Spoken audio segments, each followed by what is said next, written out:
大家好，我係占士。今日嚟到西半山參觀一個傳統嘅豪宅地標小區佳兆台，而且呢個係一個連天台嘅特色單位。呢度可以見到後面背靠太平山，前面可以俯瞰成個維多利亞港嘅煙花海景。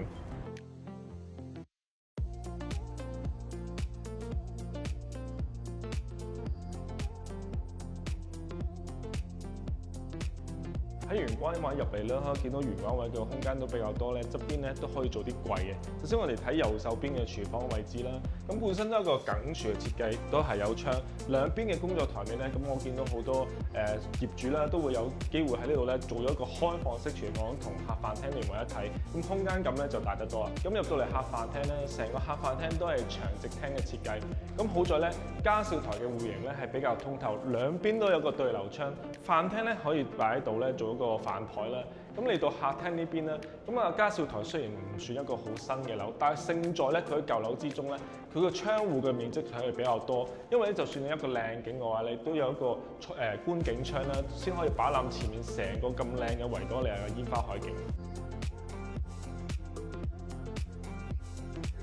而且熟悉呢區嘅朋友都知道喺我哋呢區買一個維港煙花海景成區其實可能佔2成嘅單位都冇，而且仲有一個佳兆台咁高層仲要啱價嘅話梗係非常稀缺。所以呢間個人係覺得非常推薦，同埋佢一個大型嘅會所啦，而且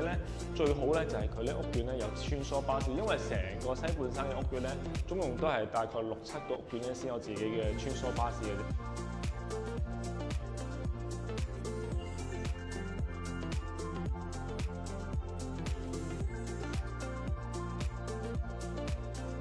成個單位實用面積係超過1000尺嘅3房嘅一套設計啦。首先我哋睇其中一個向後面嘅房啦。咁呢間房可能景觀就冇前面向住海景咁好，但係勝在咁佢開則個過渡就比較少，每間房實用程度高，而且呢個係屬於一個高層嘅單位就算向後面陽光十分充足。呢個另外一個細房啦，咁呢間房都係一個維港嘅煙花海景，同埋有窗台嘅位置，可以利用窗台位置去擺放雜物。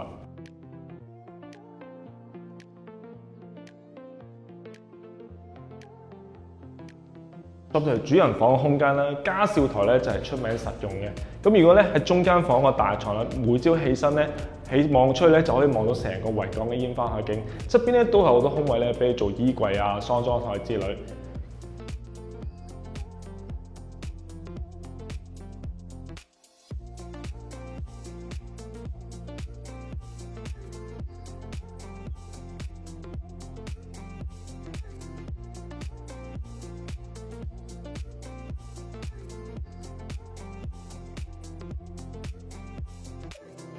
再上嚟就係自己天台嘅私人空間。咁天台嘅間隔都係非常方正，面積足足超過900尺。後面就係背靠太平山，前面就係前臨俯瞰成個維多利亞煙花海景。如果平時同家人喺度享受天倫之樂或者招呼朋友都十分唔錯。而且呢度佳兆台出名就係